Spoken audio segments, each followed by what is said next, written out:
जवानी में बहुत अहम काम अंजाम पाते हैं, इसलिए इस मरहले को बहुत सोच समझ के इस्तेमाल करना चाहिए।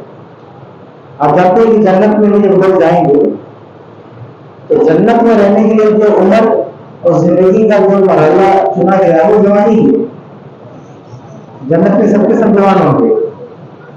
इससे भी अंदाजा लगा सकते हैं कि जवानी की क्या अहमियत है। अब आइए हम बात करते हैं कि इस जवानी की हिफाजत कैसे हो और इस उम्र में जो बिगाड़ आते हैं, अखलाकी बिगाड़ और दूसरे भी बहुत सारे बिगाड़, उसकी क्या वजूहात है और हमारे पास उसका हल क्या है। देखिए, सबसे पहली बात यह है किसी भी तरह की बिगाड़ के लिए कि इस जिंदगी में आने का मकसद आपको भूल जाए। नौजवानों को यही नहीं मालूम कि उनकी जिंदगी का मकसद क्या है। बहुत सारे नौजवान आप किसी से पूछेंगे कामयाबी का मेयार क्या है तो कहेगा पढ़ाई कर रहे हैं, कोई जॉब सीख रहे हैं, कोई हुनर सीख रहे हैं, और अगर हमने पढ़ाई मुकम्मल कर ली, कहीं जॉब लग गई तो शादी करने के लायक से हो जाएगी, या कोई कारोबार जम गया फिर हमसे बुझाएंगे, हमारा कैरियर बन जाएगा। भाई ये जिंदगी का मकसद नहीं है। और इसके लिए आदमी अपनी पूरी जवानी झोंक देता है, दुनिया बसाने के लिए पूरी जवानी झोंक देता है, क्योंकि उसे नहीं मालूम कि इस धरती पर क्यों आया है। साफ बात यह है कि अल्लाह ताला ने हमें इस धरती पर उतारा है तो इसलिए ताकि हम अल्लाह ताला की इबादत करें। वमा खलक़तुल जिन्ना वल इंसा इल्ला लियअबुदून। कुरान में अल्लाह ने मकसद बताया है कि हमने और इंसानों और जिन्नातों को सिर्फ अपनी इबादत के लिए पैदा किया है। तो हमारी जिंदगी का मकसद क्या है? एक अल्लाह की इबादत, सिर्फ अल्लाह ताला की इबादत। ये हमारी जिंदगी का असल गोल होना चाहिए, असल मकसद होना चाहिए। इस मकसद से कभी भी हमको गाफिल नहीं होना चाहिए। अगर नौजवान इस मकसद से गाफिल हो गया तो तरह तरह की बिगाड़ का शिकार होगा। तो जान लो कि इस धरती पर उसका आना एक मिशन के तहत है। ऐसा नहीं कि पैदा हुआ है खाए पिए मर जाए, एक मिशन के तहत आया है इस धरती पर। इस धरती पर भूल पहले कहीं और था। आदम अलैहिस्सलाम को यहाँ पर उतार के अल्लाह ने डाल दिया। अब मकसद क्या अल्लाह ताला की इबादत करो, हमारे टेस्ट है, इम्तिहान है, और उस मकसद से हमें हटना नहीं है। इसका भी मिसाल से समझना हो तो जैसे अमेरिका ने जो मिशन भेजा था चांद पे, कुछ लोग गए थे तो कुछ घंटों के लिए गए थे, तो एक मिशन पर गए थे ना। आप क्या वहां जाके कितने नहा रहे थे? उनके पास सिर्फ 2 घंटे थे। पहली बार बोलते 2 घंटे में उनको क्या करना होगा? एक एक मिनट उनका कीमती था, उसका सही इस्तेमाल किया उन्होंने। उन्हें पता था कि हमारी लाइफ यहाँ पे यही होगा और 2 घंटे के बाद हमको वापस जाना है। इस 2 घंटे में बहुत कुछ करना, पूरे 2 घंटे को आदमी जाए करेगा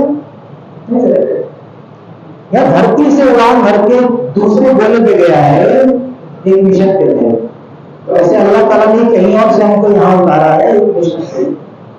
हमें अपने इस मिशन से कभी गाफिल नहीं होना।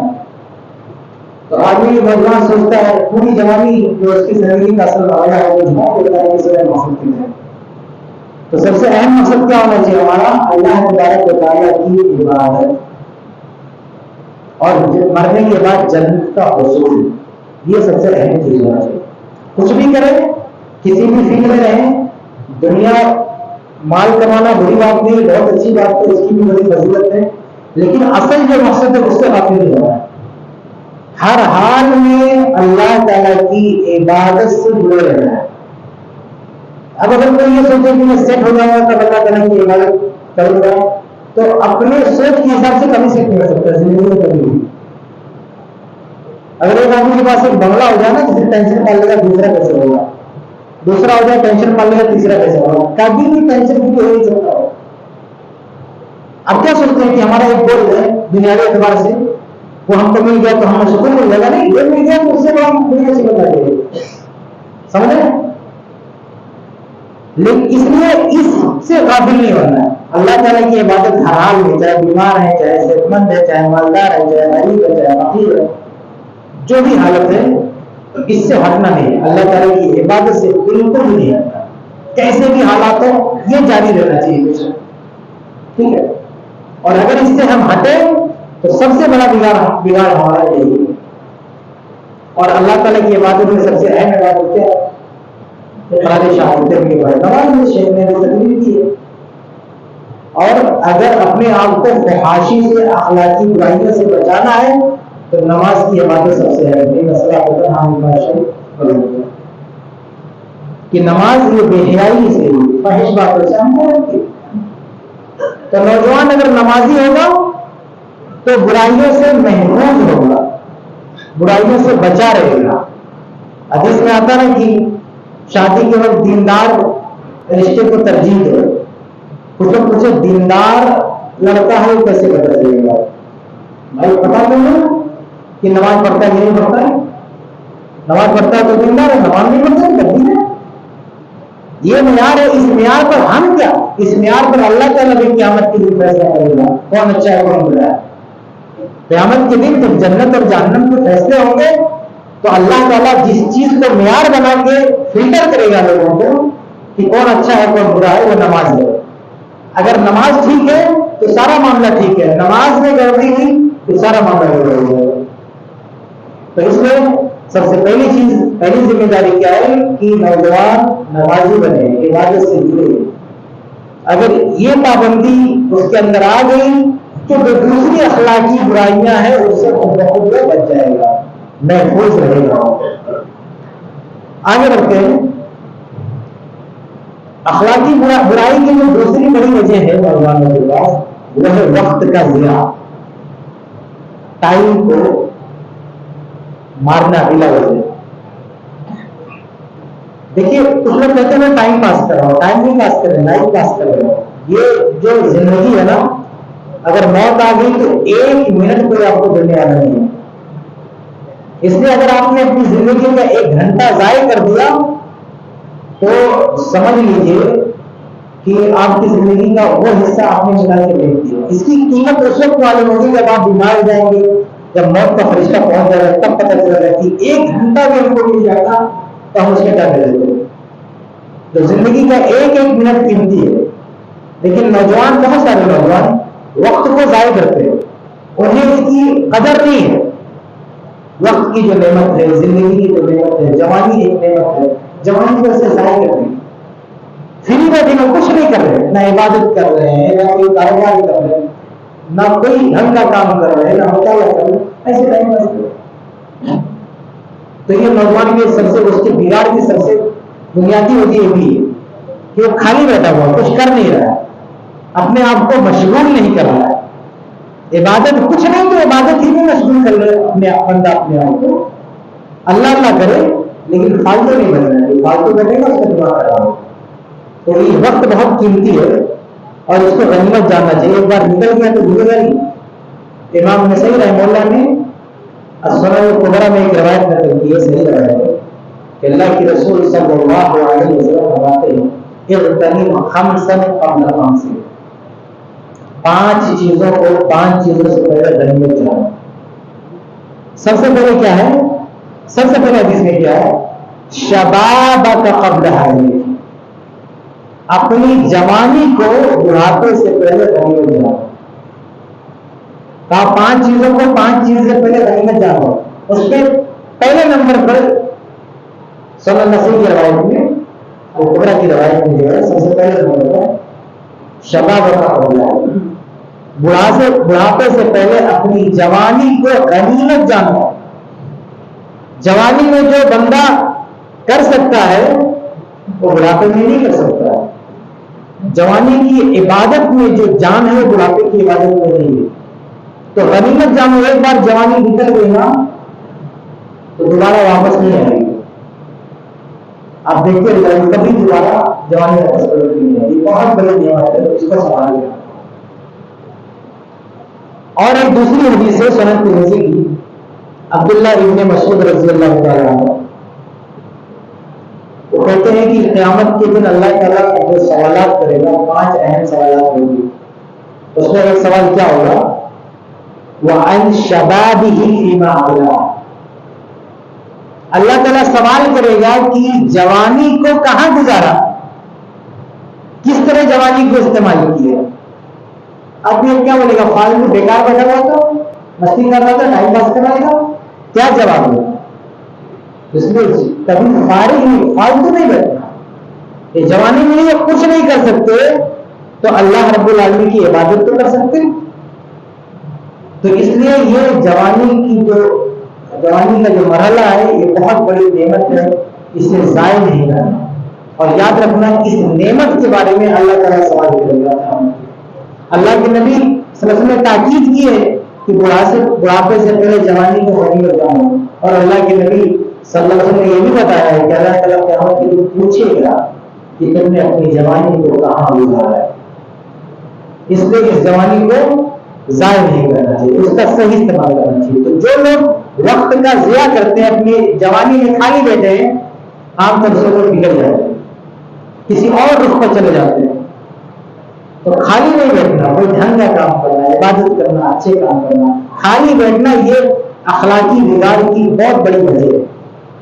जब आदमी खाली, बहुत सारे डॉक्टर लोग ना, बहुत सारे लोग को यही इलाज बताते हैं, तुम अकेले मत लो, बिल्कुल शांत हो जाए। अकेले आदमी होता है, दुनिया भर का खुराफात पालता है, सेहत भी खराब कर लेता है, जहन भी खराब कर लेता है। फिर पता नहीं किसी बाबे के चक्कर में, किसी राती के चक्कर में, किसी पीर के चक्कर में, पता नहीं किस, मतलब कैसे कैसे एहसास आते हैं। आप हैरान हो जाएंगे कि जो बंदा एकदम खाली बैठा रहता है, कुछ नहीं करता, वो कभी ये सोचता है कि आप मुझे नाम हो गया, शादी नहीं करता। मतलब ऐसे से सोचते आप उसको शादी से करने लगता हूँ। कभी सोचो मेरे सर पे भूत सवार है, किसी राखी को जाता है, क्या जरा दुआ कर दो, मुझको किसी ने सेहत कर दिया है, ऐसा हुआ है अपना। इन खुराफात से, इन अवहाम से अपने आप को बचाना है तो किसी नेक काम में अपने आप को मशगूल करो, खाली मत बैठो, और ना इसी तरह की बिगाड़ का आदमी शिकार होगा। आगे बढ़ते हैं। तीसरी चीज जो नौजवानों के बिगड़ने की वजह है वो है इल्म और उलमा से दूरी। आदमी के पास, नौजवान के पास इल्म नहीं रहेगा और उलमा से उसका ताल्लुक नहीं रहेगा तो किसी भी खाई में नहीं रहेगा, किसी भी तरह के बिगाड़ का शिकार होगा वो। इसलिए नौजवानों के लिए बहुत जरूरी है कि वो अपने आप को इल्म से वाबस्ता है। दीन के जो बुनियादी उलूम है उसको सीखे, लाजमन सीखे उसको। नमाज के मसाइल, रोजे के मसाइल, एक दूसरे की हुकूक का मसला, और इसी तरह से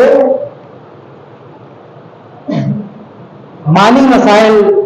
बहुत सारे नौजवान हैं बाप के मरने के बाद अपनी बहन में हिस्सा नहीं देते, ये जहालत है, उनके पास इल्म नहीं है। आप सीखे, आप इल्म हासिल करें। तो इल्म हासिल करना ये बहुत जरूरी है। इल्म नहीं हासिल करेगा तो किसी भी तरह की बिगाड़ की तरफ वो चला जाएगा। खासतौर से जवान लड़के लड़कियां, अगर उनके पास दीन का इल्म नहीं है और जवानी में बिगड़ गए तो उनको कंट्रोल करना बहुत मुश्किल है। किसी भी इंसान को कंट्रोल करने के लिए सबसे बड़ा जरिया दीन है, क्योंकि वो अल्लाह से जुड़ा हुआ है, अल्लाह का खौफ उसके अंदर है, तो उसे कंट्रोल करना बहुत आसान है। लेकिन जो आदमी अल्लाह से नहीं डरता वो किसी से नहीं डरेगा, वो तब तक अपनी हद में रहेगा या खौफजदा रहेगा जब तक देखा कि कोई देख ना रहा। लेकिन आज तो दुनिया वाले जो बददीन लोग हैं उन्होंने पूरी तरह से नौजवानों को फहाशी की, बेहयाई की इजाजत दे रखी है और उनके लिए बाकायदा सिक्योरिटी फराम करके रखी है कि लड़का लड़की जवान होंगे तो कोई ऑब्जेक्शन नहीं करता, जो चाहे करे। अब अगर दीन भी नहीं है तो बताइए कौन उनको बचाएगा। पुराने जमाने में ज्वाइंट फैमिली सिस्टम था, मुश्तरका खानदान का निजाम चलता था, एक बड़ा परिवार एक साथ रहता था, तो उसमें नौजवान लड़के और नौजवान लड़कियों की निगरानी पूरा परिवार करता था। घर के बूढ़े, चाचा, बाबा, ये सब नजर रखते थे कि लड़का क्या कर रहा है, लड़की क्या कर रही है। तो लड़की के जहन में कोई फतूर आता था या लड़के के जहन में कोई फतूर आता था तो ये खानदान से कंट्रोल करता था। लेकिन आज तो खानदान निकल चुका है, आज ये सिस्टम रहा नहीं।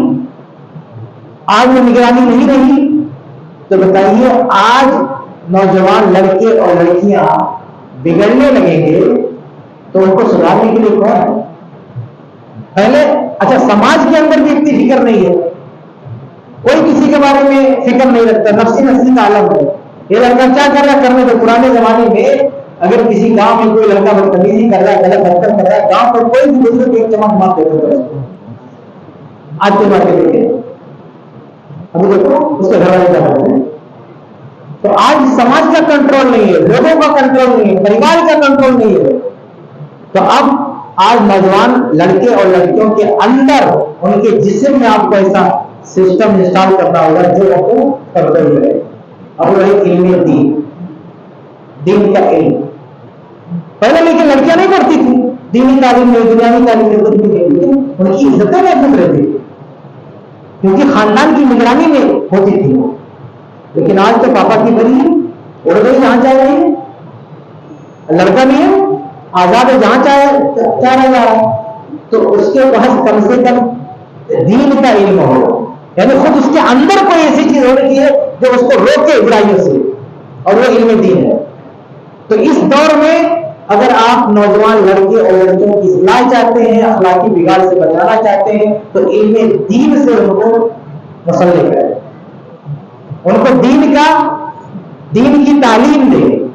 दीन की तालीम से मकसद यही नहीं कि आप जाके किसी मदरसे में दाखिला करा दें, मदरसे में भी आप डाल सकते हैं, वो बिजनेस से जुड़े हैं या कॉलेज से जुड़े हैं, तो भी आप उनकी दीनी तालीम और तरबियत का इंतजाम कर सकते हैं।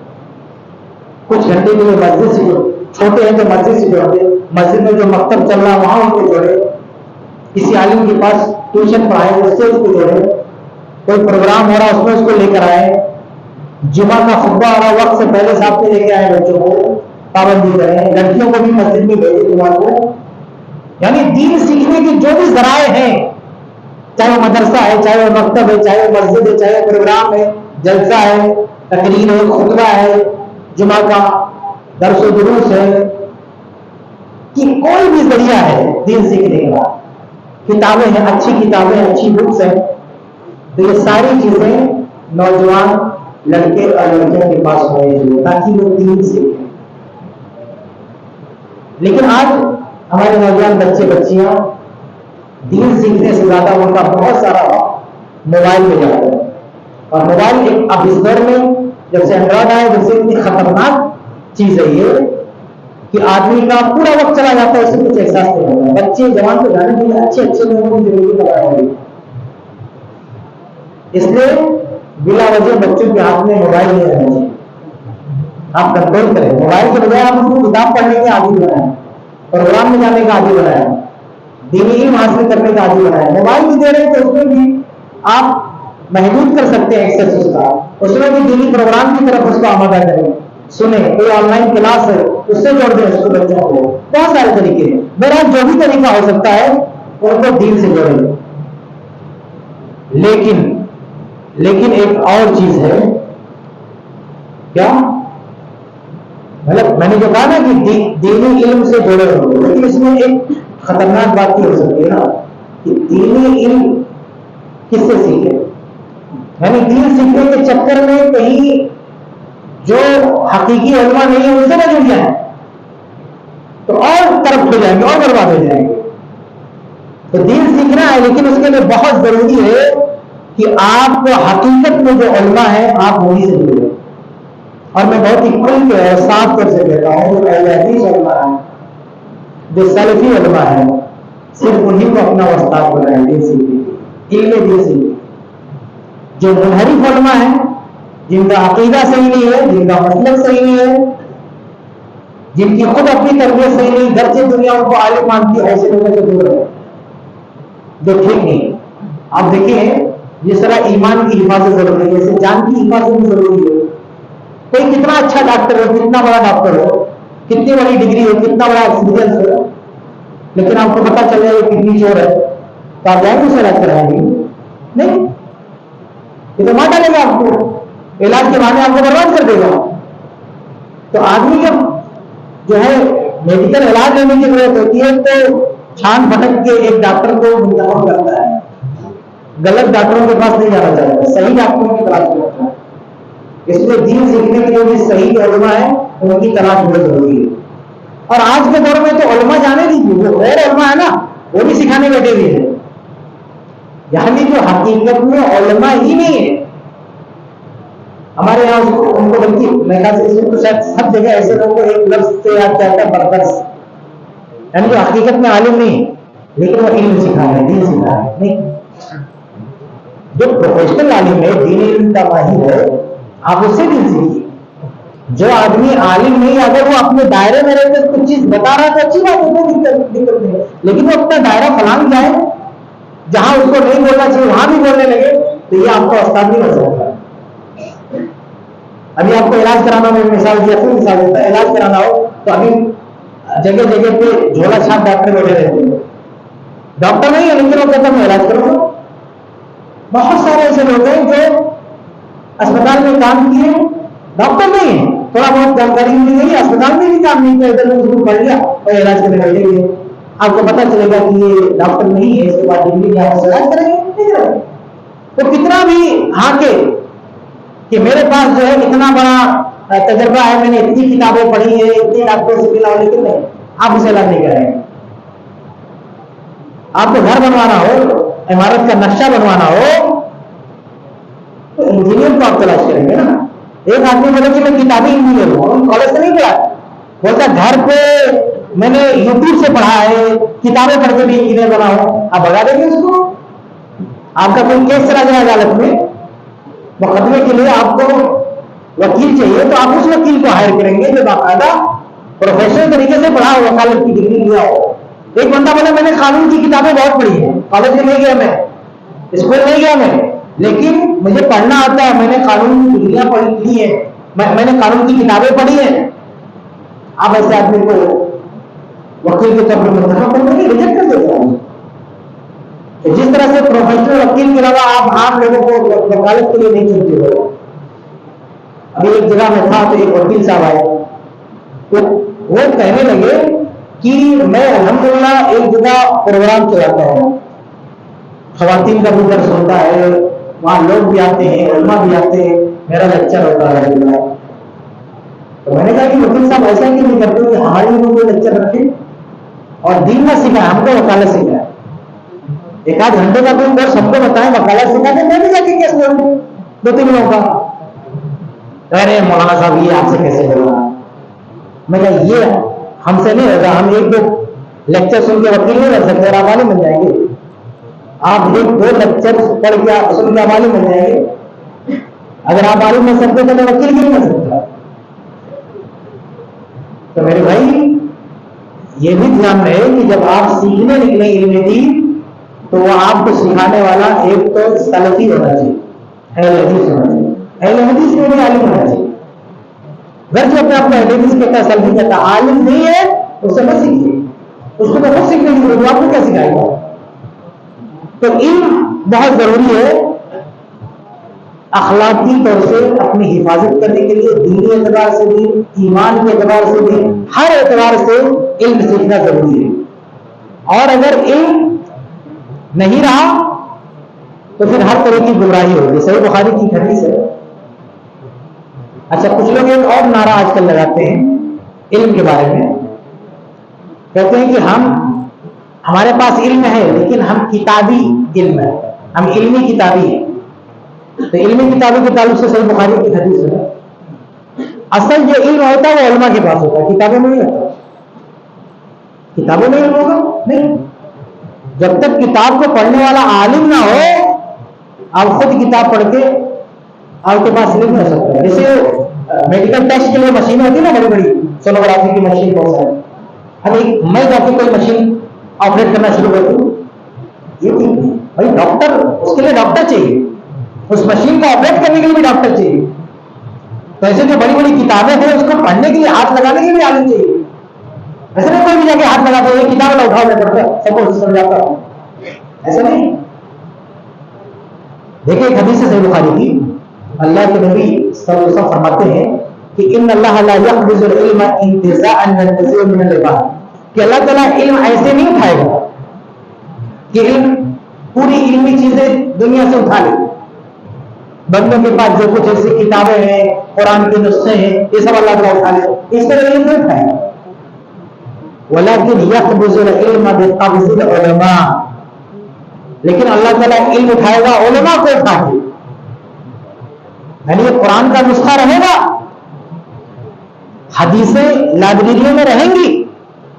यानी जब इल्म उठेगा तो ऐसा नहीं कि कुरान उठ गया, हदीस की किताबें चलेंगी, नहीं, हदीस की किताबें रहेंगी, कुरान मजीद रहेगा, कुरान मजीद के नुस्खे रहेंगे, सब रहेगा, लेकिन उलमा नहीं रहेंगे। तो बुखारी के हदीस में क्या कि अल्लाह ताला इल्म उठाएगा बिक़ब्ज़िल उलमा, ये तो नहीं कहा हदीस में कि बिक़ब्ज़िल कुरान, बिक़ब्ज़िल कुतुब, ये सब तो नहीं कहा। इल्म उठाएगा अल्लाह ताला, उलमा को उठा लेगा, इल्म उठ जाएगा।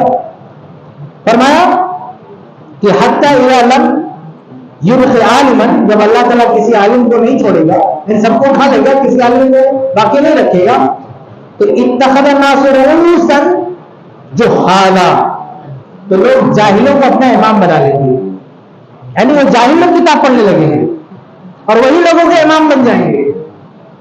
फसुइलू, अब लोग उन्हीं से आके मसले पूछेंगे, फ़अफ़्तौ बिग़ैरि इल्म, और ये लोग बगैर इल्म के फतवा देंगे, फ़ज़ल्लू व अज़ल्लू, ये खुद गुमराह होंगे और लोगों को भी गुमराह करेंगे।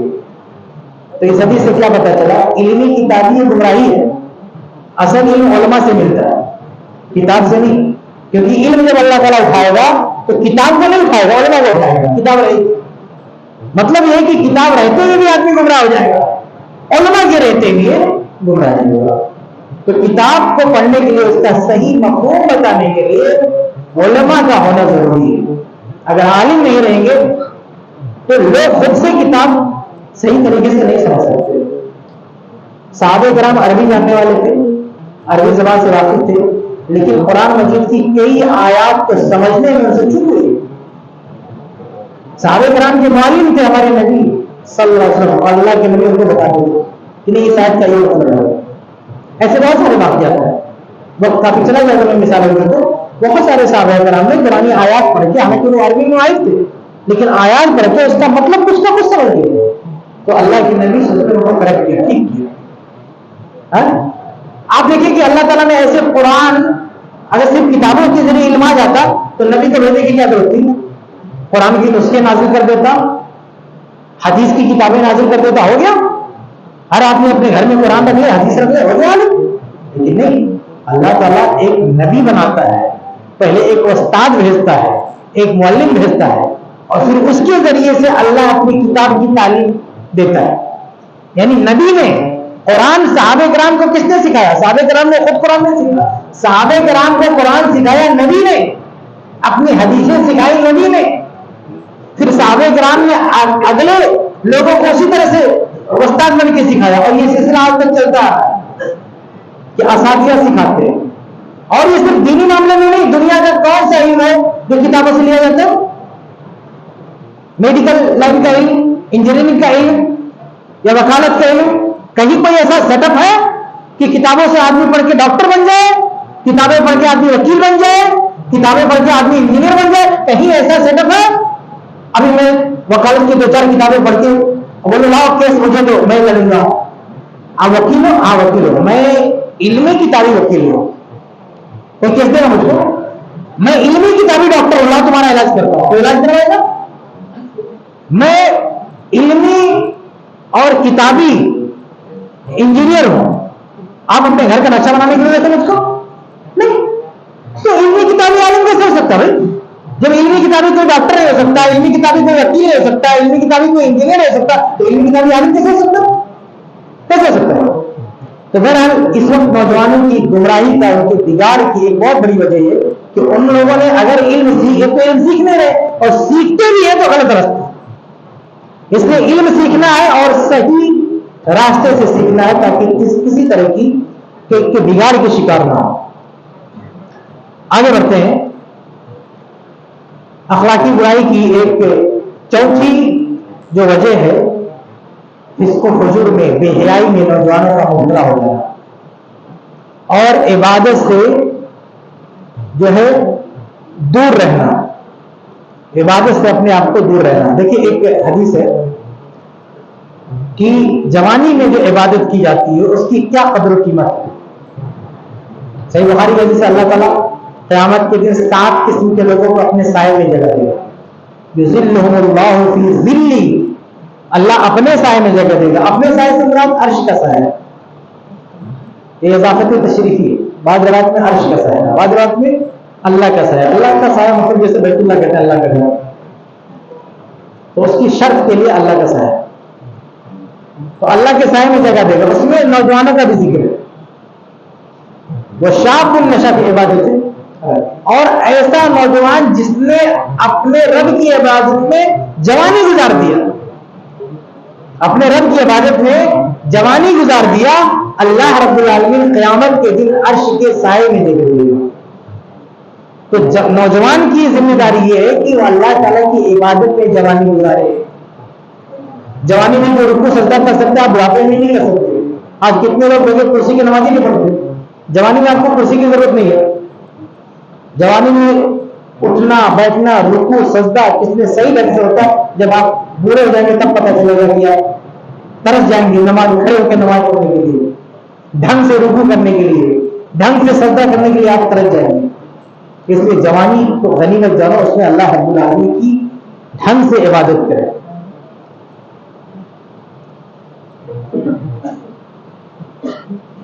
आप देखेंगे अगर कुरान मजीद का मुताला करेंगे तो दीनी एतबार से भी अल्लाह का इबादत के मामले में, हत्ता की दावत के मामले में भी नौजवानों का बहुत बड़ा किरदार रहा है। इब्राहिम अलैहिस्सलाम हम सब जानते हैं, बहुत बड़े नबी हैं, अंबिया अलैहिस्सलाम के भी वो सरदार हैं। उनके बारे में कुरान ने क्या कहा है सूरह अंबिया में,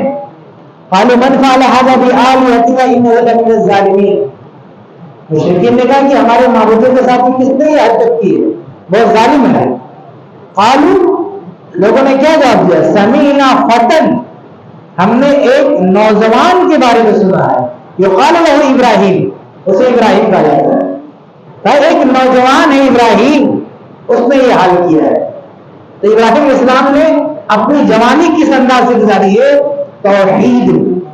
तौहीद की दावत में अपनी जवानी गुजारी। कुरान ने इसका जिक्र किया है। सूरह कहफ में आप देखें, कुछ नौजवान थे, वो अल्लाह पर ईमान लाने वाले थे, शिर्क बिदअत से दूर थे। अब उस वक्त का जो बादशाह था उसने उनकी जिंदगी जो है अजरिन बना के रख दी। उन लोग अपने बचाव के लिए जाके एक घर में छुप गए। कुरान ने उनका जिक्र किया है कि इन्नहुम फित्यतुन, वो नौजवान थे, आमनू बिरब्बिहिम वज़िदनाहुम, वो लोग अपने रब पर ईमान लाए। तो ये एक नौजवानों का किरदार था। इबादत, अल्लाह ताला की इबादत करना, तौहीद की दावत देना, ये नौजवानों का किरदार होना चाहिए। इससे हटकर यानी इबादत से कटकर फितने फसाद की तरफ, यानी आपको अगर दीन का काम करना है, नौजवानों को अगर दीन का भी काम करना है, तो उसका तरीका यह है कि वो खुद इबादत करे, इल्म हासिल करे, वो करना है। लेकिन आज बहुत सारे नौजवानों में ये बिगाड़ आता जा रहा है कि वो पूरी दुनिया को बदलना चाहेंगे, खुद को बदलना नहीं चाहेंगे, और बहुत ही खतरनाक रास्ते पे चल पड़े, बहुत ही खतरनाक रास्ते। आप कुरान पढ़े ना, ये असहाबे कहफ वाले नौजवान, इनको देखा कि हमारे लिए प्रॉब्लम है, दावत देने में तो चले गए, छोड़ के इलाका चले गए। लेकिन आज के नौजवान तो मारने काटने की बात करने लग जाते हैं। ये तरीका नहीं है। अपनी हद में रह के आपको काम करना चाहिए, यानी ताकत के बलबूते आप बहुत दुनिया को बदल देंगे, ये तरीका सही है। अल्लाह के नबी सल्लल्लाहु अलैहि वसल्लम ने दुनिया को बदलने के लिए ताकत इस्तेमाल नहीं की। आप सल्लल्लाहु अलैहि वसल्लम ने मदीना गए, मदीना में सारे लोग मुसलमान हो गए, मदीना में इस्लामी हुकूमत भी कायम हो गई। लेकिन ये सब करने के लिए क्या मदीना में खून खराबा हुआ? मदीना के किसी आदमी को मारा गया? नहीं। अल्लाह के नबी सल्लल्लाहु अलैहि वसल्लम ने मक्का में दावत दी, मक्का के लोगों ने नहीं सुना, घर बार छोड़कर मदीना आ गए। मदीना के लोगों ने सुना तो मदीना में पूरी जमात तैयार हो गई। ये तरीका है दीन की खिदमत करने का। बाकी जज्बाती बातें करना, इकामत दीन की बातें करना, न रोजा न नमाज, कुछ नहीं, ये इकामत दीन। मां धार की बातें करना, फितने फसाद की बातें करना, फसाद की बातें करना, ये इकामत दीन नहीं। तो इकामत दीन क्या है कि आप खुद अमल करें, और कभी कभी आप खामोश साइलेंट दाई हो सकते हैं। आपको हाथ चलाना तो दूर की बात है, जबान भी चलाने की जरूरत नहीं, आप एक दाई हो जाएंगे। आपका कैरेक्टर सही हो, आपका चलता फिरता वजूद अगर सही हो ना, आपके अखलाक सही हो, यानी आपका अखलाक सुधर जाए तो आप खामोश दाई बन जाएंगे। सही बुखारी की हदीस है, अल्लाह के नबी सल्लल्लाहु अलैहि वसल्लम का सबसे बड़ा दुश्मन सुमामा बिन उस्साल पकड़ा जाता है, और अल्लाह के नबी सल्लल्लाहु अलैहि वसल्लम उसे मस्जिद के खामे से मार देते हैं। वो 3 दिन मस्जिद नबी में बंधा रहता है। इस 3 दिन के अंदर सुमामा बिन उस्साल से किसी ने नहीं कहा कि इस्लाम कबूल करो, ना नबी ने ना किसी साहबी ने। 3 दिनों के अंदर अल्लाह के नबी सल्लल्लाहु अलैहि वसल्लम ने कभी उस पर इस्लाम भी पेश नहीं किया, इस्लाम की दावत भी नहीं, ना फोर्स किया, ना अपील किया, ना उसके सामने किसी तरह की कोई रिक्वेस्ट की। बस क्या हो रहा था कि अल्लाह के नबी और साहबा मस्जिद में आते थे, नमाज पढ़ते थे, चले जाते थे, यही खड़ा होकर देख रहा था, मस्जिद में बधा हुआ देख रहा था कि कर क्या रहे। 3 दिन के बाद अल्लाह के नबी सल्लल्लाहु अलैहि वसल्लम ने कहा कि इसको छोड़ दो, छोड़ दिया। तो गया और वापस पलट के आता है और इस्लाम को कबूल कर लेता है, और कहता है कि अल्लाह के नबी सल्लल्लाहु अलैहि वसल्लम आज से पहले आपका चेहरा आवाज अल्लाह मेरी वजह से सबसे ज्यादा मबूस था, लेकिन फकत अस्बह वजहुल आन अहब्बुल वजूहि इलैया, कि आज आपका चेहरा मेरी नजर में सबसे ज्यादा महबूब बन गया है। इन 3 दिनों के अंदर ये कैसे सुधर गया? ना कोई तकलीफ की गई इसके सामने, ना कोई लेक्चर हुआ, ना दावत दी गई, ना फोर्स किया गया, ना अपील की गई। इसने सिर्फ साहबे किराम की जिंदगी देखी, उनको मस्जिद में आते जाते देखा, बस उनको देख के मुसलमान हो गए। इस्लाम का सबसे बड़ा दुश्मन मुसलमान हो गया। तो अगर नौजवानों को कुछ करना है तो अपने आप को सुधार लें, लोग आपको देख के इस्लाम कबूल कर लेंगे। हाथ उठाना दूर की बात है, जबान में उठाएंगे लोग, अखलाक से लोग मुतासिर हो जाएंगे। इस्लाम सबसे ज्यादा जिस वजह से फैला है वो अखलाक की वजह से। साहबे कराम इसी हिंदुस्तान में आए तो मुगल्ली बनकर नहीं आए थे, वो ताजिर बनकर आए, लेकिन उनका जो तामुल था यहाँ के लोगों से, वो देख कर लोग दिन में इस्लाम को कबूल कर दिया कि कितने अच्छे लोग हैं, कितने अच्छे मजहब को मानने वाले। वो कोई तकरीरी प्रोग्राम नहीं रख रहे, बस अपने मामला कर रहे थे, बेशरा खरीदे फरोख्त कर रहे थे, लेकिन जो उनका तामुल था वो इतना साफ सुथरा था कि उसको देख के लोग मुतासिर होते थे, कौन से मजहब को मानते हो, हमें भी मानना है। तो इस तरह से इस्लाह लाई इस धरती पर सबसे पहले हमारे आबा और अजदाद ने कदम रखा, सबसे पहले हिंदुस्तान में साहबे कराम ने कदम रखा। उन साहबे कराम ने कैसे इस्लाम फैलाया यहाँ पे, उस तरीके को हम क्यों नहीं फॉलो करते? तो ये नौजवानों की जिम्मेदारी है कि दीन से जुड़े तो जिस तरह साहबे कराम का तरीका था, सलफ का तरीका था, अंबिया का तरीका था, उसी तरीके को रहे। जो जितने हिसाब की बात करते हैं उससे अपने आप को दूर रखें। उनके बच्चे ऐश करते हैं अमेरिका में, बहुत सारे मुल्कों में, और तुम्हें बर्बाद कर देते हैं। ये जितने भी बड़े बड़े फसादी लोग हैं ना, इनके अपना परिवार मौज कर रहा है, लड़कियों के साथ घूम रहा है, और दूसरों के बच्चों को दीन सिखा रहा है, उनको कितना फसाद की तरफ देते हैं, उनके अपने बच्चे ऐश कर रहे हैं। तो ऐसे बदमाशों से भी दूर रहिए, दूर रहिए। नौजवानों को ऐसे लोगों से नहीं जुड़ना चाहिए जो तुम्हारी जिंदगी दांव पे लगा देंगे, तुम्हारा ईमान लूट लेंगे, तुम्हारा अकीदा बिगाड़ देंगे। इसलिए दीन के नाम पर जज्बातियत का शिकार नहीं होना, सही अकीदा, सही मनाहिज, सही मसलक से आगे बढ़ना। आगे बढ़ते हैं। देखिए, आज नौजवानों में अखलाकी बुराई की एक बहुत बड़ी वजह क्या है? शादी में ताखीर। अगर वक्त हो गया तो एक नौजवान को सबसे पहला काम करना चाहिए शादी में, अपना घर बसाना। हमारा जिस्म हर वक्त आने पर बहुत सारी चीजें मांगता है।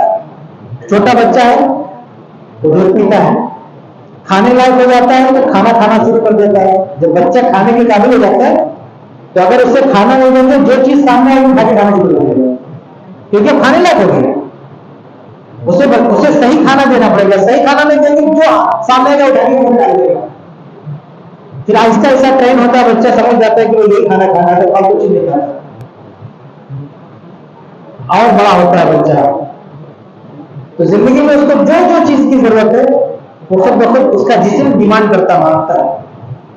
जैसे लड़का या लड़की जवान होगी तो अब उसका जिस्म अपना शरीके हयात मांगता है कि हमारा जीवन साथी चाहिए, जिंदगी गुजारने के लिए हमारा पार्टनर चाहिए।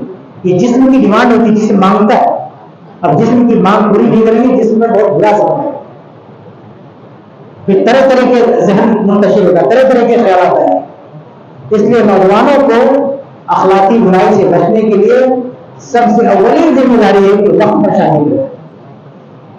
नौजवान भी, लड़के भी और लड़कियां भी, जो ही जवान हो गए, जरूरत है जिस्म की शादी की, फौरन शादी कर लेना चाहिए, उसमें किसी तरह की ताखीर नहीं करना।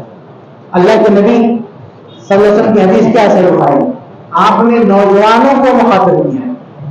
अब्दुल्लाह बिन मसूद रज़ियल्लाहु अन्हु की रिवायत है, कहते हैं कि अल्लाह के नबी सल्लल्लाहु अलैहि वसल्लम ने फरमाया, या माशर शबाब, ऐ नौजवानों की जमात। नबी ने क्या कहा?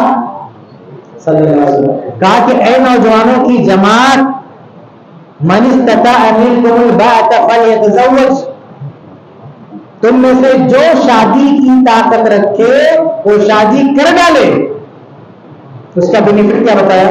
फ़इन्नहु अग़ज़्ज़ु लिलबसर व अहसनु लिलफ़र्ज, क्योंकि शादी से निगाहें झुक जाती है, इज्जतें महफूज हो जाती है, यानी अखलाकी बिगाड़ से आदमी बच जाता है। नबी क्या फरमा रहे हैं कि ए नौजवानों, अपने आप को बेहयाई से, अखलाकी बिगाड़ से बचाना चाहते हो तो शादी कर डालो। शादी करते ही तुम्हारी निगाहें झुक जाएंगी, तुम्हारी शर्मगाहें महफूज हो जाएंगी। अग़ज़्ज़ु लिलबसरि व अहसनु लिलफ़र्ज, शादी का बेनिफिट ये है कि निगाह झुक जाएगी और शर्मगाह भी महफूज हो जाएगी। और आदमी शादी नहीं करेगा तो उसकी आंखें क्या क्या देखती हैं, कहां कहां उनकी आंखें सैर करती है, कुछ हिसाब होता है। और शर्मगाह का भी कोई भरोसा नहीं है, कितनी बदकारी आपकी ना आंख जो है, ना आंख का सही इस्तेमाल होता है, ना शर्मगाह का। यानी अखलाकी एतबार से पूरी तरह से नौजवान बर्बाद हो चुका है, शादी नहीं किया। इसलिए वक्त पर शादी करना ये हदीस है, ये कोई मैं मशवरा नहीं कर रहा हूं, कोई काउंसलिंग नहीं कर रहा हूं कि शादी कर लो, ये नबी की हदीस सुना रहा हूं। अल्लाह के नबी सल्लल्लाहु अलैहि वसल्लम का ये हुक्म है, या माशर शबाब, ऐ नौजवानों की जमात, बाकायदा हुक्म है, अमर कर देगा। ऐ नौजवानों की जमात, तुमने जो शादी की ताकत रखता है, फलयतज़व्वज, जो शादी कर डाले, वो शादी कर डाले, क्योंकि इससे जो है इज्जत महफूज होगी, निगाहें झुकेंगी। वमन लम यस्तती, और जो शादी की ताकत नहीं रखता है, फरमाया फ़अलैहि बिस्सौम, तो रोजा रखे, क्योंकि बहुत बड़ा खतरा है उसके लिए। शादी नहीं किया है तो उसकी इज्जत और आबरू के लिए बहुत बड़ा खतरा है। इसलिए नबी सल्लल्लाहु अलैहि वसल्लम ने क्या फरमाया कि शादी नहीं है तो उस कंट्रोल के लिए दूसरे काम से क्या करना, रोजा रखना। शादी कर ले, शादी नहीं कर सकता तो रोजा रखे, फ़इन्नहु लहु रोजा, रोजा इसे कंट्रोल करेगा। लेकिन अगर हमारा, लेकिन रोजा है तो टेम्परेरी कुछ वक्त के लिए ना, आदमी एक साल शादी लेट कर दिया, रोजे से काम चला गया, ये 10-10 साल, 15-15, 20-20 साल में रोजा रह के खाता है ना, कितना रोजा रहेगा वो? ये तो कुछ दिनों के लिए बात है ना कि आदमी शादी नहीं कर रहा, रोजा रखेगा। लेकिन हमारा नौजवान को, अरे बाद नौजवानों की पूरी जवानी गुजर जाती है, बुढ़ापा शुरू हो जाता है शादी में। मैंने ऐसी शादियां भी देखी है, एक जगह में शादी में गया, पूछा कि ये दुल्हन की उम्र क्या है? 42 साल। 42 साल में लड़की क्या कर रहा है? हाँ, पहली शादी, 42 साल के बाद वो शादी कर रहा है। भाई आप बेहया लोगों का की नकल मत करो। बहुत सारे लोग हैं ना जो शादी नहीं करते, अपनी शान समझते हैं। अरे शादी नहीं करते लेकिन वो बर्बाद है, यानी बाकायदा उनकी कोई ऑफिशियल बीवी नहीं होती, रजिस्टर्ड बीवी नहीं होती, किसी से निकाह नहीं होता है, लेकिन उनकी रातें गुजरती है बदकारियों में, समझ रहे? और कहते कि अभी तक इतने साल में मैंने शादी नहीं की, इतने बड़े बड़े शादी नहीं किया, क्या गारंटी की शादी के बाद महफूज है? तो ऐसे ख्वाहिश लोगों की कॉपी नहीं करना कि वो शादी नहीं कर रहा, अपनी शादी नहीं करेंगे, अरे वो बर्बाद है, आप ही अपने आप को बर्बाद करोगे। तो इस जवानी को जाया नहीं करना, शादी के लिए बेहतरीन उम्र है। और जब उम्र क्रॉस की जवानी निकल जाएगी ना, तो बाद में ढंग की औरत नहीं मिलेगी, यानी बीवी में अपना पार्टनर भी सही से नहीं मिलेगा, वो भी बड़ी उम्र की औरत मिलेगी, मुश्किल से एक दो बच्चा पैदा करेगा, बाद में वो भी एक्सपायर हो जाएंगे। आजकल देखिए जिसम मजबूत नहीं लोगों का पुराने जमाने की तरह, लड़कियां ज्यादा बच्चा नहीं पैदा कर सकती, जबकि नबी ने कहा तज़व्वजू अलवदूद अलवलूद, शादी करो बच्चा जन्मने वाली औरत से, मोहब्बत करने वाली औरत से। अब 40 साल में शादी करेगा, 35 साल में शादी करेगा बंदा, तो इसी तरह की लड़की भी उसको मिलेगी, तो कितने साल में लोग बच्चे पैदा कर सकते हैं? 5-6 साल के बाद तो रिटायर हो गए। तो ये मतलब जो जवानी जिसमें ताकत होता है एक औरत का, जिसे मजबूत होता है बच्चा पैदा करने में, वो सही वक्त होता है कि आप बच्चा पैदा करें, आप बाप बने।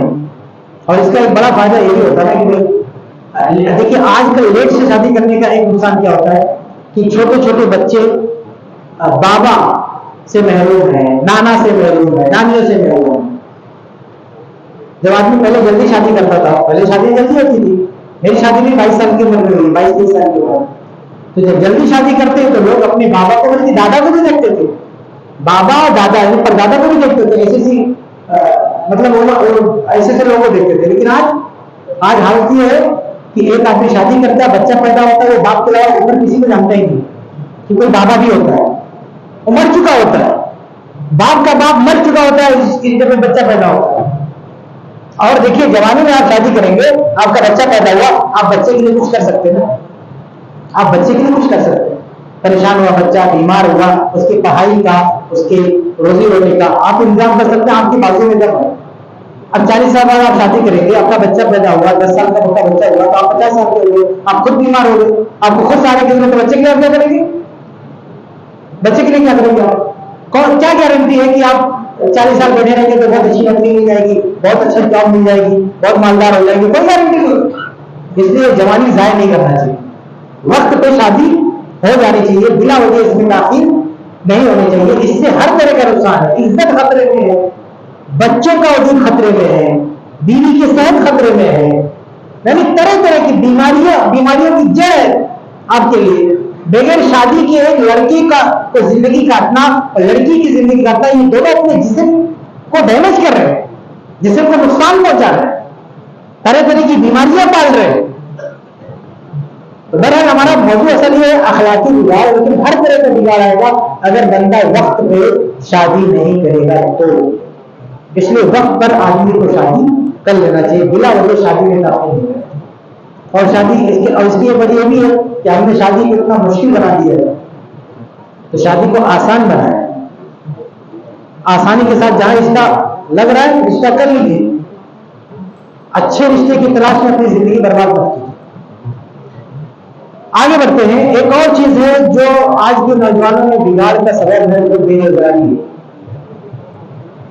देखिए आप इल्म हासिल करें, इबादत करें, अल्लाह से जुड़े, अकीदा ठीक करें, ये भी बहुत अहम जरूरत है कि आपके पास एक रोजगार हो, कोई कारोबार हो, कोई अच्छी नौकरी हो, जरिए माश हो। ऐसा नहीं कि आप किसी और की खैरात पे पड़ रहे हैं, कोई और आपको पाल रहा है। भाई अगर आप जवान हो गए, बड़े हो गए, तो आप फिक्र कीजिए कि खुद आप पैसे कमाने के लायक हो जाए, अपनी कमाई खाइए। अगर आपके पास खुद कमाने का कोई सोच नहीं है, ढंग की नौकरी नहीं है, तो ये चीज भी अखलाकी बिगाड़ की तरफ ले जाए। आपने फिर कमाने के चक्कर में पता नहीं क्या क्या हरकतें कर रहे हैं। कितने नौजवान हैं, अगर उन्होंने सही वक्त जो है कमाने की फिक्र नहीं की तो कैसे कैसे बुरी आदतों में फंस गए, मतलब कितने खतरनाक कामों में फंस गए, कितने आराम कामों में फंस गए, पूरी तरह से अपने अखलाक को बर्बाद कर डाला पैसे के चक्कर में। तो हलाल रोजगार होना चाहिए। अगर आपके पास हलाल रोजगार नहीं है तो फिर बंदा हराम की तरफ बढ़ जाएगा। हराम की तरफ बढ़ेगा तो अपनी सेहत, अपना ईमान, अपना दीन, अपना अखलाक सब बिगाड़ देगा। तो इसलिए एक आदमी को कोशिश करना चाहिए सही रोजगार उसके पास। देखिए इस्लाही माशरे में बहुत सारी तकरीरें आपने सुनी होंगी। तो इस्लाही माशरे में लोग क्या कहते हैं कि भाई दीनदार बनो, नमाजी बनो, ईमान अकीदा सीखो। इतनी सी बातों से माशरा दीनदार नहीं हो जाएगा। आज आपने सुना होगा बहुत सारी जगह पे लड़कियां अगर मुस्लिम के साथ भाग रही है, उसकी वजह क्या है कि वो लड़की के पास ईमान नहीं है, तौहीद नहीं है। अरे भाई वो लड़की जो जाके कॉलेज में पढ़ी है, उसका एक अच्छा खासा स्टेटस है, जब वो मुस्लिम माशरे में नजर उठा के देखती है तो नौजवान, मुस्लिम नौजवान कैसा दिखता है? गुटखा खा रहा है, रात भर जाग रहा है, ढंग की नौकरी नहीं है, ना कोई जॉब है, ना कोई कारोबार है, तो उसको अपना जीवन साथी बनाएगी। ये बात सच है कि मोमिन लड़की की शादी नॉन मुस्लिम से नहीं हो सकती, लेकिन उसको रोकने का तरीका सिर्फ ये है कि एक नौजवान को निकम्मे आदमी में बैठा के तौहीद सिखाओ, यानी तौहीद सीख ले, उसके बाद निकम्मा रहे, घर पे बैठा रहे, रात भर जाके कचूरा की तरह से दिन भर गुटखा खा के घूमने फिरे, ना कोई कारोबार है, ना पढ़ाई, ना नौकरी, ना जॉब। ऐसे आदमी से कोई शादी करे? कोई लड़कियां से आपको सुनेंगे जिंदा मार के जाने के दूसरे से शादी करेंगे? तो अगर आप चाहते हैं कि हमारी बहनों को हम रोक सकें तो हमें खुद अपने बहनों को लायक बनो, मुसलमान लड़कियों के काबिल बनाओ, खुद को इस काबिल बनाओ कि मुसलमान लड़कियां तुम्हें चूज करें, तुम्हें सिलेक्ट करें, तुम्हारा इंतखाब करें। लेकिन तुम निकम्मे, ना कोई नौकरी है, ना कोई कारोबार है, बेरोजगार बैठे, किसी लायक नहीं हो, तो इसकी सजा, तुम्हारी इस निकम्मेपन की सजा हमारी बहनों को भुगतनी पड़ेगी।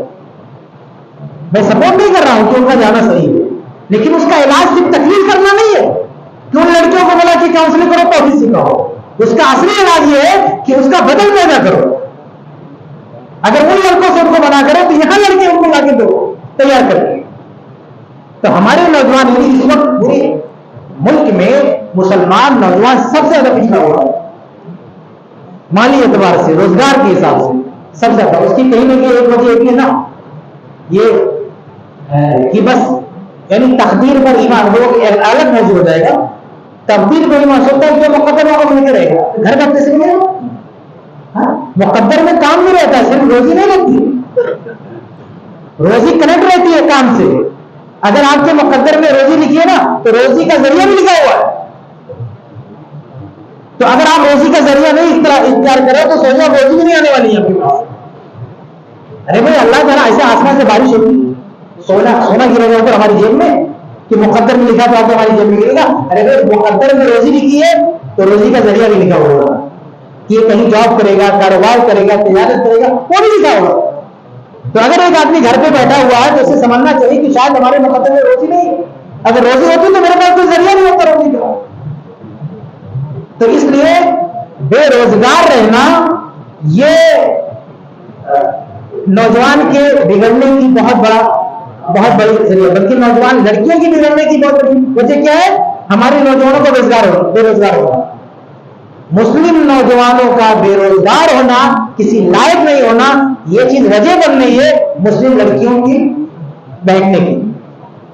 इसलिए हम अगर अपने माशरे को सुधारना चाहते हैं तो अपने नौजवानों को सिखाएं, उनको रोजगार फराहम करें, एक दूसरे का सपोर्ट करें, तालीमी बेदारी लाएं, अच्छे से अच्छी तालीम हासिल करें। आप डॉक्टर बनिए, इंजीनियर बनिए, ताजिर बनिए, खूब पैसे कमाएं, हलाल तरीके से जितने पैसे कमा सकते कमाइए। पैसे कमाना बुरा नहीं है। सहाबे कराम में आप 10 सहाबे कराम को जानते हैं जिनको अल्लाह के नबी सल्लल्लाहु अलैहि वसल्लम ने इसी दुनिया में जन्नत की सर्टिफिकेट दी थी, जन्नत की बशारत दी थी, जिनको हम अशरे मुबशरा कहते हैं। उसमें अक्सरियत मालदारों की। जिन सहाबे कराम को इसी दुनिया में जन्नत की सर्टिफिकेट दी गई 10 सहाबा को, उन 10 में अक्सरियत मालदारों की है। सहाबे कराम में सबसे मालदार आदमी कौन थे? सबसे मालदार सहाबी कौन थे? रज़ी अल्लाह। आप लोग बता सकते हैं? हाँ, आप लोगों में से कोई बताए? हाँ, उस्मान। आप क्या करें? इन दोनों में से कौन सबसे मालदार था? हाँ, Abdur Rahman bin Auf. Abdur Rahman bin Auf रज़ी अल्लाह ताला अन्हु ये सहाबे कराम में सबसे ज्यादा मालदार है। सहाबे कराम में सबसे ज्यादा मालदार कौन है? अब्दुर्रहमान बिन औफ रज़ी अल्लाह ताला अन्हु। उसके बाद सबसे मालदार कौन है? हाँ, ये अब्दुर्रहमान बिन औफ अशरे मुबशरा में से, टॉप 10 सहाबा में से जिनको जन्नत की बशारत दी, और सहाबा में सबसे मालदार। आप सोचिए, सबसे मालदार है। सबसे मालदार होने के बावजूद भी नमाज में सबसे आगे होते थे, हत्ता की फजर में भी सबसे आगे होते थे। न सिर्फ नबी के जमाने में बल्कि नबी के बाद भी अल्लाह के नबी सल्लल्लाहु अलैहि वसल्लम अपने दौर में अल्लाह के नबी सल्लल्लाहु अलैहि वसल्लम का दौर जाने दीजिए। उमर फारूक रज़ी अल्लाह अन्हु जब शहीद हुए ना, सही बुखारी की रिवायत है, जब पीछे से अबू लुलू ने खंजर मारा तो फ़अख़ज़ बियद अब्दुर्रहमान बिन औफ, उन्होंने पीछे हाथ बढ़ाया उमर फारूक ने, अब्दुर्रहमान बिन औफ का हाथ पकड़ के मसले के आगे बढ़ा दिया कि अब नमाज तुम पढ़ाओ। पता क्या चला कि अब्दुर्रहमान बिन औफ जिस तरह सबसे ज्यादा मालदार थे, ऐसे नमाज में सबसे आगे होते थे, जस्ट खलीफा के पीछे खड़े होते थे। सहाबा का उस दौर का सबसे मालदार आदमी सफेद, वो भी फजर की नमाज में सबसे आगे खड़ा होता था, जस्ट खलीफा के पीछे। तो बताइए, सबसे ज्यादा सबसे बड़ा नमाजी आदमी सबसे बड़ा मालदार भी, क्या प्रॉब्लम है? क्या दिक्कत है? जन्नत की सर्टिफिकेट हाथ में है। अब्दुर्रहमान बिन औफ रज़ी अल्लाह ताला अन्हु के पास सबसे ज्यादा पैसा किस साहबी के पास? बता सकते? कौन साहबी? हाँ, ज़ुबैर रज़ी अल्लाह ताला अन्हु का नाम सुना आपने? हाँ, बहुत पैसा था उनके पास। हत्ता कि इब्न हजर अल्लाह ने लिखा फतहुल बारी में कि इनका तड़का देखते हैं तो अब्दुर्रहमान बिन औफ से भी ज्यादा लगता है। कहते हैं अब्दुर्रहमान बिन औफ से भी इनका तड़का ज्यादा लगता है। मेरा एक दूसरी बात समझ करने वाला, ज़ुबैर रज़ी अल्लाह ताला अन्हु बहुत मालदार था, बहुत पैसा था। हालांकि शुरू में नहीं था, बाद में खूब पैसा कमाया। इस तरह अभी किसी भाई ने जिक्र किया उस्मान बिन अफ़्फ़ान रज़ी अल्लाह अन्हु, ये बात भी बहुत पैसा था। जाबिर रज़ी अल्लाह ताला अन्हु बाद में इनके पास भी बहुत पैसा है। सहाबे किराम की अक्सरियत, अबू बकर सिद्दीक, उनका नाम तो नहीं दिया, अबू बकर सिद्दीक रज़ी अल्लाह ताला अन्हु, उनके पास भी बहुत पैसा था। अल्लाह के नबी सल्लल्लाहु अलैहि वसल्लम का एहसान माना कि अबू बकर के माल का मुझ पर एहसान है। तो मेरे भाइयों, ये जो जन्नत की सर्टिफिकेट जो सहाबा किराम को मिली, उनमें अक्सरियत मालदार होती है, हम क्यों नहीं मालदार बने? और जो सूफी टाइप के लोग हैं, कुछ निकम्मे किस्म के लोग, वो लोगों का जहन खराब करते हैं, हमें दुनिया के पीछे नहीं भागना चाहिए, तो उनका जहन खराब कर देते हैं कि माल नहीं हासिल करना चाहिए।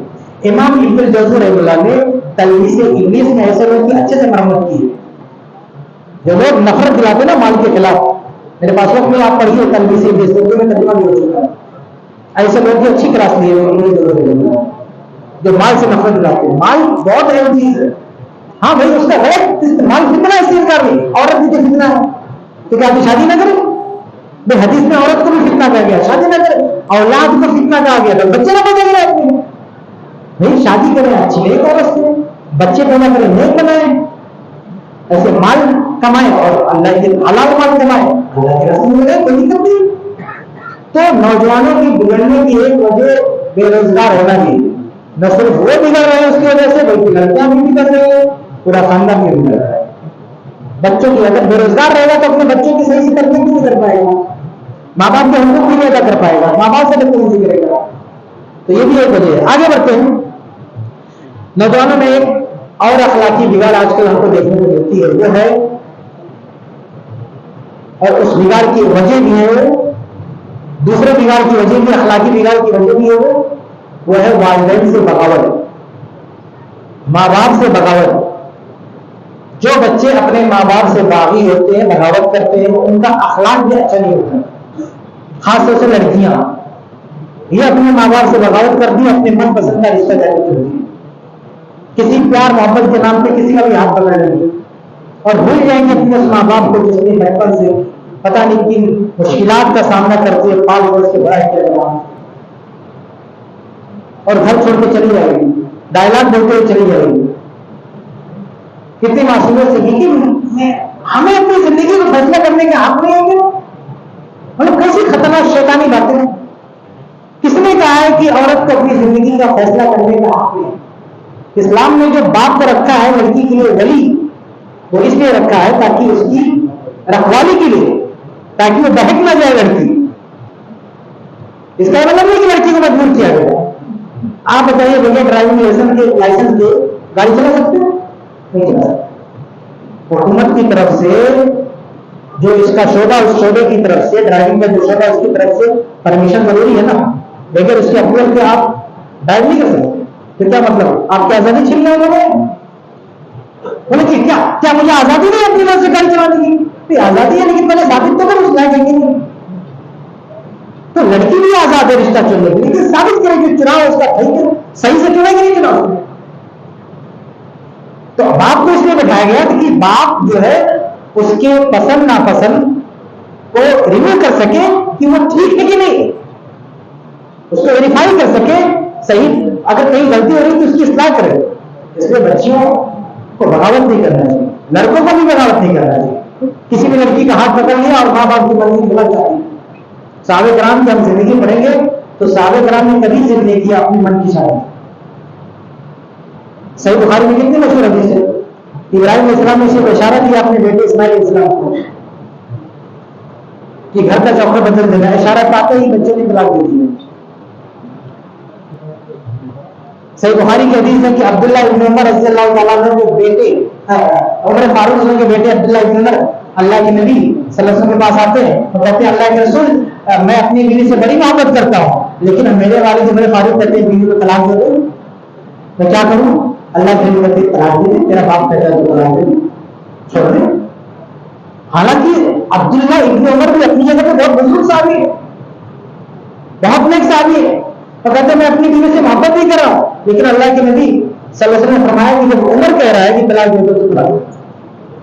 तो माँ बाप की बड़ी अहमियत है, उनसे बगावत गलत राह पे ले जाती है। चंद दिनों में दिमाग ठिकाने लग जाता है। आप अगर सर्वे करेंगे तो जितने नाकाम रिश्ते हैं ये सारे वही रिश्ते हैं जो माँ बाप से भाग के लिए शादी करते हैं। चंद दिनों में वो हाल करते हैं कि इसमें बहुत सारी लड़कियां, उनको खुदकुशी ही एक रास्ता दिखता है, क्या चेहरा लेके घर जाएंगी, आदमी यूज करके फेंक देता है लड़की को। तो माँ बाप से बगावत करना ये बहुत खतरनाक बात है। अखलाकी बिगाड़ का ये बहुत बड़ा जरिया है कि माँ बाप की मंजूरी के बगैर, उससे राय मशवरा लिए बगैर आदमी अपनी जिंदगी का सबसे अहम फैसला करने जा रहा है। और माँ बाप को कितनी तकलीफ होगी, जिन्होंने आपकी हर खुशी के लिए कितने दुख सहे हैं और आपकी जिंदगी का एक अहम फैसला आपने उसमें शामिल नहीं किया, उसमें आपने राय तक नहीं लिया, उनसे बात नहीं की, आपने शादी कर लिया अपनी मर्जी से, चाहे लड़का हो चाहे लड़की। बाप की सहमति से शादी करना चाहिए, बाप को एतमाद में लेकर शादी करना चाहिए। हम ये नहीं कहते हैं कि बाप ही रिश्ता चुने, अगर आपको भी कोई रिश्ता ढंग का लगता है ठीक है, बाप के सामने रखते। अगर लड़की के नजर में भी कोई रिश्ता है अपने फादर के सामने रखते। माँ बाप पसंद करते ठीक है, अगर माँ बाप उसको रद्द करते हैं तो घर से बच्चों को पसंद आए उसको रिजेक्ट कर देना चाहिए। सही मुस्लिम की हदीस है, फातिमा बिन्त कैस रज़ियल्लाहु ताला अन्हा अल्लाह के नबी सल्लल्लाहु अलैहि वसल्लम के पास आती है और कहते हैं कि अल्लाह के नबी, मेरे पास दो रिश्ता आया है, इन दोनों में मैं किसको सेलेक्ट करूं? यानी वो कंफ्यूज थी, उनको दोनों ठीक लग रहा था, लेकिन कंफ्यूज की थी कि इन दोनों में से किसको चुनना है। तो अल्लाह के नबी सल्लल्लाहु अलैहि वसल्लम ने कहा कि इन दोनों को रिजेक्ट करो। उनमें से एक थे, कहते तो मारने वाले हैं, ला युज़ौ असा वाला, तो ये अपना डंडा अपने कंधे से उतारते हैं, यानी इनसे शादी करोगे तो पिटने का खतरा है, कभी भी तुमको मार देंगे, इसलिए शादी के लिए मुनासिब नहीं। रहे दूसरे मुआविया तो ये फकीर उनके पास ना माना, उनके पैसा ही नहीं। अब एक दूसरा मौजूद यहाँ पे छिड़ जाएगा, उसमें नहीं जाऊंगा, बहुत ही प्यारी बात है, आप सुनिए इसको। पैसा ना होने के रिश्ते रिजेक्ट कर दिए। हमारा नौजवान कहता है मैं देवदार नमाज पढ़ता हूँ, शादी करूँ? हमारे नबी कहते हैं कि इस सहाबी के पास पैसा नहीं, रिजेक्ट करो। और आज हम चाहते हैं कि सिर्फ जो है हमारी तौहीद देख के हमसे कोई शादी करे। भाई हदीस में कहा गया है कि दीनदार को तरजीह करो दो, लेकिन ये तो नहीं कहा गया ना कि दीनदार गरीब से शादी करो, दीनदार मालदार से शादी नहीं कर सकते। क्या मामला, दीनदार नहीं आता? अब्दुल-रहमान बिन औफ मालदार थे, दीनदार भी थे, तो दीनदार रिश्ता चुनो, लेकिन दीनदार में भी मालदार चुनो, समझ लो, चाहे लड़का हो चाहे लड़की, जहां तक हो सके मालदार रिश्ता चुनो। दीनदार हो, फर्स्ट दीनदार हो, लेकिन दीनदार का मतलब नहीं कि किसी फरीके को पकड़ लो, भीख मंगे को पकड़ लो, नहीं है ना। उसकी औकात होनी चाहिए ना लड़की को पालने की। बेहुदा उसके पास कुछ नहीं और कहता है कि मैं नमाज पढ़ता हूं, मुझसे शादी करना, शादी करना उसको, क्या मैंने कमा के बता। लड़की रखने की औकात है, नबी ने कहा मन कहता है शादी की ताकत है तो कर, नहीं तो रोजा रहे। बंदे कहने मैं नमाजी हूं, मुझसे शादी करो, शादी करने। तो अल्लाह के नबी, अच्छा ये भी नहीं कि बाद में हम बड़े मालदार हो जाएंगे। अरे करंट स्टेटस क्या है वो देख, मुआविया बाद में बहुत बड़े खलीफा बन गए थे, बहुत पैसा आ गया था उनके पास, पूरी दुनिया में उनकी हुकूमत चलती थी बात में, लेकिन करंट स्टेटस ये था कि पैसा नहीं था, नबी ने रिजेक्ट कर दिया। वही मुआविया जो बाद में पूरी दुनिया पे हुकूमत कर रहे थे, 40 साल हुकूमत किया उन्होंने, 20 साल अमीर रहकर, एक स्टेट का अमीर रहकर, और 20 साल खलीफा बन गए। इतना बड़ा पैसा था उनके पास, इतनी हुकूमत, इतनी ताकत थी, कोई उनको हिला नहीं सका। लेकिन नबी के दौर में फकीर थे, नबी ने इस तरह से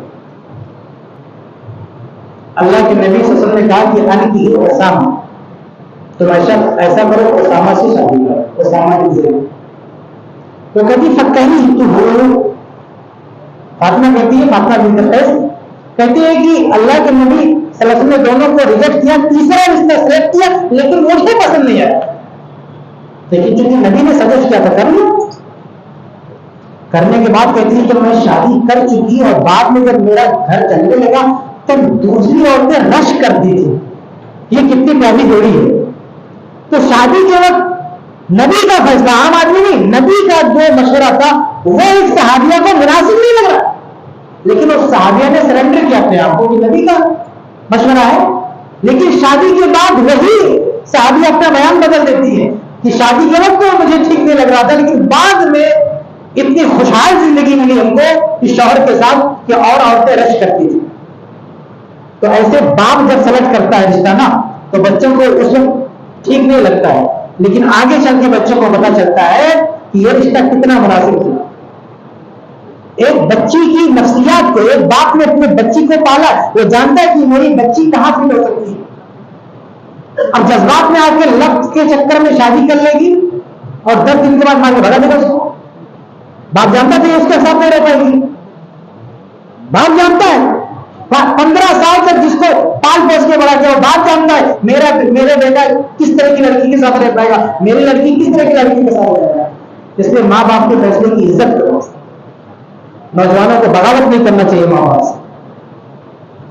आगे बढ़ते मैं बात खत्म करूंगा, काफी वक्त करूंगा। एक आखिरी चीज है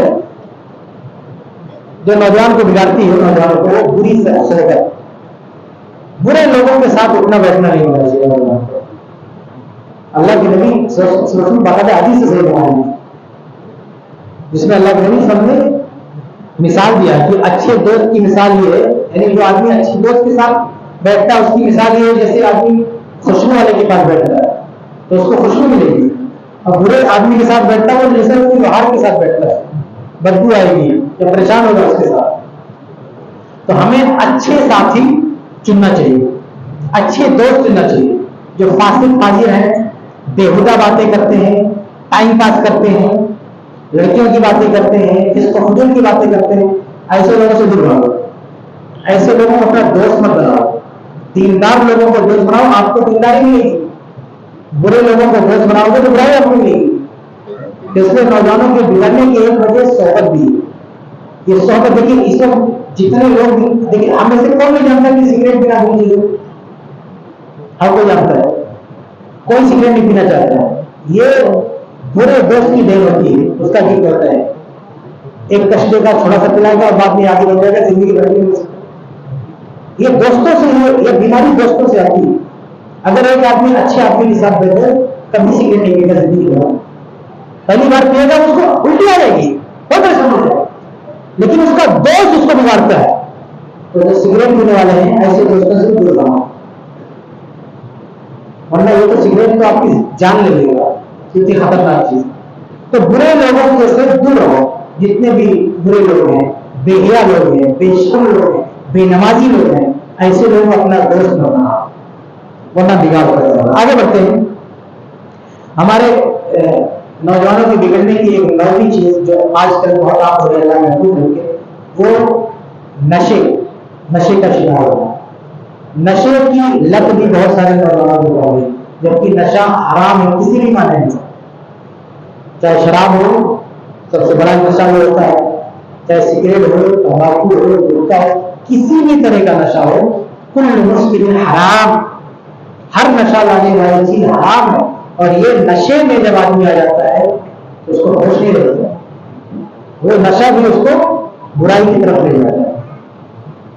शराबी आदमी बन जाता है तो क्या हाल करता है अपने वालिदैन का, अपने परिवार का, खुद अपना क्या हाल करता है उसका कोई जो है ठिकाना नहीं है। और नशा करने वाला बेहयाई की तरफ भी जाता है, बेहयाई की तरफ जाता है। अल्लाह के नबी सल्लल्लाहु अलैहि वसल्लम के सामने एक सहाबी आते हैं, कहते हैं मैंने ज़िना किया है। तो अल्लाह के नबी क्या कहते हैं?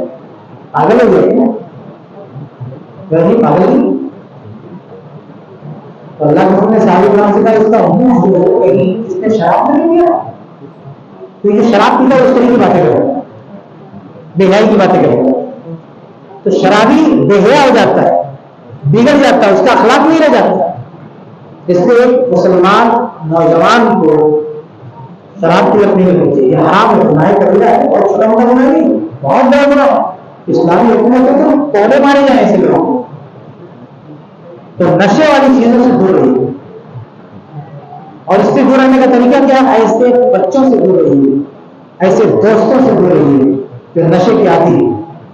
आज इतनी खतरनाक चीजें नशे के ताल्लुक से हैं कि आपकी मतलब जिंदगी खा जाए। हैरत की बात होती है कि नशे की चीज में लिखा रहता है कि ये तुम्हारी मौत है, फिर भी आदमी नहीं छोड़ता है। कुछ नशावर चीजें ऐसी है ना, 1 साल के अंदर आदमी मर जाएगा, और उसकी लत लग जाती है, उसे पता है कि 1 साल बाद मर जाएगा, लेकिन नहीं छोड़ता। इतनी खतरनाक चीज है, इसलिए हमें इन चीजों से भी बचना चाहिए। लास्ट चीज मैं बात खत्म करूंगा, आखिरी चीज है। हमारे बहुत सारे नौजवान आजकल जो फालतू किस्म के हैं, वो मोबाइल वगैरह पर, कंप्यूटर पे, लैपटॉप पे गेम खेलने में लगे हुए, यानी खेल कूद में लगे हुए। खेल की एक दुनिया, उसी में अपना टाइम जा रहा है। कोई क्रिकेट मैच देख रहा है, कोई फुटबॉल मैच देख रहा है, कोई मैच नहीं दिखा तो खुद ही मैच बना रहा है, गेम बना रहा है, क्या क्या कर रहा है। ये चीजें भी नौजवानों को बर्बाद कर रही है और उनके अखलाक को बिगाड़ रही है। इसलिए इन चीजों से भी अपने आप को रखना चाहिए। तो बहरहाल अब ये मैंने 10 चीजें आपके सामने रखी जो नौजवानों की बिगाड़ की वजह है, और साथ में मैंने उसका इलाज भी बताया कि ये बिगाड़ उसको दूर करने का ये है। अब हमारी इज्तिमाई जिम्मेदारी क्या बनती है, मैं वो जिक्र करके बात करना चाहता हूँ। सही बुखारी के हदीस में अल्लाह के नबी सल्लल्लाहु अलैहि वसल्लम फरमाते हैं कि कुल्लुकुम राइन फमसूलन अन रइयतिही, कि तुम में से हर आदमी जिम्मेदार है, अपने मातहतों से मतलब उससे सवाल होगा। तो ये जो नौजवानों की इस्लाह का मसला है, इसके ताल्लुक से इन फर्ज को तो मैंने बता दिया साहब कि नौजवान को क्या करना है, लेकिन इज्तिमाई शक्ल में, ग्रुप की शक्ल में हम क्या कर सकते हैं, तो उसमें मैं चंद चीजें आपके सामने रखता हूँ। सबसे पहली जिम्मेदारी वालिदैन की है। नौजवानों को सुधारने की सबसे अव्वल जिम्मेदारी वालिदैन की है। आजकल वालिदैन कारोबार में इतने बिजी हैं कि अपने बच्चों को देखने का वक्त ही नहीं मिल रहा। ऐसा नहीं होना चाहिए। कम से कम कुछ वक्त आप देखिए, आप इतनी मेहनत मशक्कत करते हैं, जॉब करते हैं, नौकरी करते हैं बच्चों के लिए, तो बच्चों के कैरेक्टर की भी फिक्र होनी चाहिए, उनके अखलाक की फिक्र होनी चाहिए। तो आप कुछ ना कुछ टाइम निकालें बच्चों के लिए कि बच्चा क्या कर रहा है, क्या पढ़ रहा है, क्या मोबाइल में देख रहा है, क्या सीख रहा है, दिन ब दिन क्या ग्रोथ हो रही है उसके अंदर, अखलाकी ग्रोथ क्या है इसका, ये देखना बहुत जरूरी है। तो वालिदैन की सबसे पहली जिम्मेदारी है बच्चों पे नजर रखें, उनकी इस्लाह की फिक्र। दूसरी जिम्मेदारी असातिज़ा की। हम में से जो लोग भी उस्ताद हैं, टीचर हैं, चाहे मकतब के उस्ताद हैं, चाहे कॉलेज में हम टीचर हैं, कहीं भी हैं, तो नौजवानों का एक अच्छा रब्त होता है, अच्छा कनेक्शन होता है असातिज़ा के साथ। तो उस्ताद की बातें भी बहुत ज्यादा असर करती है। तो अगर हम किसी भी जगह पे उस्ताद है, टीचर है, तो हमारी जिम्मेदारी कि अपने बच्चों को, अपने शागिर्दों को, अपने स्टूडेंट को नसीहत करें कि इस फहाशी से, बुराई से अपने आप को बचाएं। तीसरी चीज समाज की जिम्मेदारी। आज हमारे समाज ऐसा हो गया कि इसके लड़का क्या कर रहा कोई फिक्र नहीं है, हालांकि पहले ऐसा नहीं था। तो आज हमें दोबारा पूरे इज्तिमाई शूर अपने अंदर बेदार करना होगा। लड़का किसी का हो, गलत कर रहा है, खड़े हो जाए उसके साथ, उसके माँ बाप से कांटेक्ट करें, मिले कि लड़का क्या कर रहा है। उसके माँ बाप नाराज हो तो भी आप समझाएं कि आपके फायदे की बात है, ये ठीक नहीं, प्यार मोहब्बत से बात करें। तो हर आदमी यानी एक पहरेदार बना रहे समाज का हर आदमी, कि बच्चे को खौफ हो कि अगर मैं कोई गलत काम करूंगा तो कौन देख रहा। भाई पुराने जमाने में गांव में कोई बच्चा गलत काम करने में देखता था, सिर्फ उनमें नामों से नहीं गालों से डरता था, कोई भी बुजुर्ग पकड़ के मार देगा उनको। आज किसी से नहीं डरता, क्योंकि समाज ने तौबा बंद कर दिया। तो समाजी जिम्मेदारी हमारी, इज्तिमाई जिम्मेदारी कि हम गलतियों पे टोकें। पांचवी चीज दोस्तों की जिम्मेदारी। अगर हमारे दोस्तों में कोई बिगड़ रहा है, हमको अल्लाह ने तौफीक दी है, हमें पता है कि ये चीज गलत है, हम उनको सुधारें। दोस्त दोस्त के बहुत करीब होता है और उसका सबसे बड़ा हक क्या है कि उसको सही बात की तरफ रहना चाहिए। और आखिरी बात, सबसे अहम जो बात है, सबसे बड़ी जो जिम्मेदारी है उलमा की, कि उलमा भी नौजवानों की तरबियत करें, उनसे जुड़े रहें, उनको अपने साथ जोड़े रहें और हर तरह की बुराइयों के खात्मे की कोशिश करें और उनको नेकियों की तरफ बुलाएं। तो इस तरह से हम मिलजुल के नौजवानों के अखलाकी बिगाड़ को खत्म कर सकते हैं और उनके अंदर अच्छे और इस्लामी अखलाक पैदा कर सकते हैं। अल्लाह ताला हम सबको इसकी तौफीक दे।